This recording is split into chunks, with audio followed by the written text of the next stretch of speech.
would you say is the difference between jealousy and zeal? And also, as a side point, it's been bothering me, why isn't it zealousy and zeal? That could also work, but we don't say that. So in English, they're very similar words. And in Hebrew as well, it's the same word for both of them. The word is kinah. And kinah in different situations can be translated as either zeal or jealousy. So there's a famous Mishnah in Pirkei Avos which says that hakinah v'hatava v'hakovod motziin es ha'adam min ha'olam, that jealousy, lust, and the desire for honor can remove a person from this world. So Pirkei Avos is quite clear that this is a bad thing. However, in this week's Sedra, which is the Sedra of Balak, we see there's a character called Pinchas who goes down as being a zealot, and that is considered very praiseworthy. And Hashem says to him, because you were jealous or zealous on my part, he uses the word kinah, that he gets this amazing bracha that from Hashem in return for what he did, and we're going to come back to that soon. So what is it that Pinchas did, and why was that good? Why was that zeal and not jealousy? So the background to this story is that there's a king called Balak, and he's the king of Moab, and there's a guy called Bilam who is a prince of Midian. And Balak approaches Bilam because he's got all the Jewish people encamped on his border, and he says to him, you know, I think there's going to be a war. I kind of want the upper hand here. Bilam was a prophet, and a non-Jewish prophet, and he wanted Bilam to curse the Jewish people so that he'd get the upper hand. And Bilam says, okay, fine, let's do that. Well, after a bit of haggling, he decides to do that. And actually, Hashem doesn't allow him to curse them, and instead he ends up blessing them 3 times. And the most famous of all of his blessings is Matovu Ohalecha Yaakov Mishkanosecha Yisrael, which you may be familiar with from davening. And the Gemara explains that what this means is he was praising the arrangement of their tents. So, you know, nowadays, when you get planning permission for things, there's this idea of privacy, that you shouldn't be overlooking your neighbour. So this is what Bilam was looking at. He was seeing the arrangement of their tents, and they'd set them up in such a way that no house looked into any other house, so that what went on in the privacy of your own home stayed within the 4 walls of your house.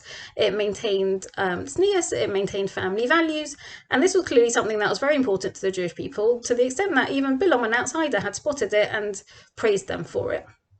Now, it's quite shocking what happens just a few pasukim later on from this. So Balak sees that his plan isn't working. Bilam isn't able to curse him. So he says to Bilam, what should I do about it? So Bilam says, well, the reason I'm not able to curse him is because at the moment, the Jewish people are in Hashem's good books. What you need to do is get them to slip up. And the one thing Hashem really hates is immorality. If you can get the Jewish people to be immoral, Hashem will get angry with them, and then you'll be able to win. So this was the plan they came up with, and they got all the Moabite people on board, the men and the women. So the men tell the women, right, what you need to do is dress yourself up in all your finery, looking your best, your prettiest clothes, perfume, makeup, and just stand around outside your house. Let's see what happens.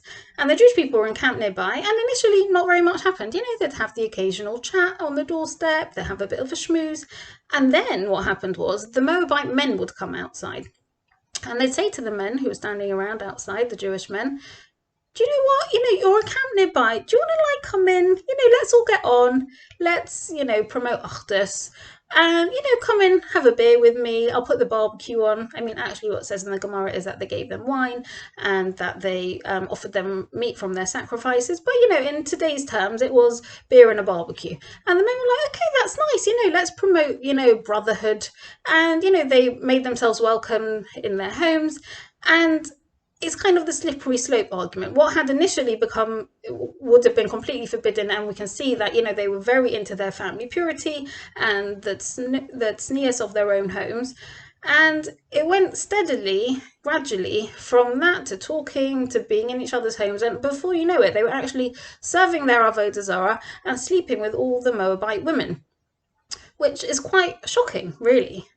And it came to a head when there was a man from the tribe of Reuven called Zimri, and he comes to Moshe, who, you know, he was the Gadol Hadar, he was the leader of the generation. He comes to him in public with thousands of people standing around. He says, I've got this really beautiful Moabite princess. She's called Cosby. She was actually the daughter of King Balak. And he says, I want to sleep with her. Is that okay with you? Can you imagine going to your Rov and saying, like, I've just got this random non-Jew. Is that okay? Can I sleep with her? And everyone else was standing around and nobody said anything, apart from one man, Pinchas. And he says, absolutely not on my watch. That is not okay. I've been watching what's going on, and yes, this has somehow become a societal norm, but just let's have a look around. Let's put a stop to this. This is not how we behave normally. And what he did was he picks up a spear and he follows Zimri and Cosby into their tent and he spears them, he kills them, and he brings out his spear with them still on it, waving them around for everyone to see. And that actually, the shock of that moment actually put a stop to everything. Everyone stopped what they were doing and oh my gosh, he's right. This is not what we do. What is going on here? Okay, guys, let's stop. And what would have happened if he hadn't done that? Sometimes all it takes is one person to be the one to stand up and say, this is not okay. And then suddenly everyone else is like, oh, okay, actually, he's right. He's really got a point. Maybe, it would have just been okay from that point onwards. Maybe everyone would have married down. Maybe we never would have gone into Eretz Yisrael. Maybe we would still be living in Moab. Who knows? But Pinchas is praised for his actions because he's a grandson of Aharon, who we know was very peace-loving. He was all for the peace. And this isn't a guy who was actively looking for a fight. He had to go and find a spear to pick up. He wasn't walking around with one, but he acted out of character in this moment and speared them, which was completely against his nature, because he's like, this is not okay. And that is what a zealot is. It's not somebody who's jealous on their own behalf. They're thinking, I want what that other person has. He was zealous. He was jealous on Hashem's behalf. He wanted to promote a Kiddush Hashem as opposed to allowing a Chilul Hashem. That is the difference between jealousy and zeal. And his reward for this was that all future generations descending from him became Kohanim. So we know that nowadays we inherit the Kohana. If your father's a Kohen, then you're a Kohen. That wasn't always the case. Initially, only Aharon and his sons were given the Kohana, and Pinchas, his grandson, who was actually alive at the time, was not a Kohen up until this point. And the other rewards he got was that he was told he was going to live a very, very long time. And there's some commentaries who explain that actually Pinchas is the same person as Eliyahu, who we find later on in Tanakh. And we're told about Eliyahu that Eliyahu never died, that he went up to heaven alive. And that's why we have this idea that he still comes back nowadays. He comes on Seder night, he comes to all the brisses, and there's this idea that he's still around now. So that is a very cool reward, that he's still alive, centuries and centuries later, just for this one act of zeal where he put a stop to something that could have been completely catastrophic. And sometimes it's really hard to be that person. Sometimes you look around you and you can see that things have changed, that, things that had previously not been acceptable 10 years ago now has become the norm, and people are okay with it. And that's, that's just the generation now. It's okay now. And actually, sometimes it takes a really strong person to say, you know what, actually, I'm not okay with this. And then often you'll find that people will follow you and speak out as well, follow suit and say, you know what, you're right. I'm really pleased you spoke up, because I was also uncomfortable with it, but I didn't feel like I could say anything. And now that you've said it, you know what, it will get people to think that actually maybe what we're doing is not okay. And it's a really hard thing to do.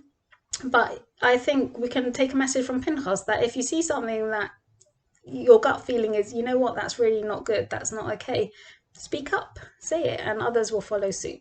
Have a good week and a good Shabbos.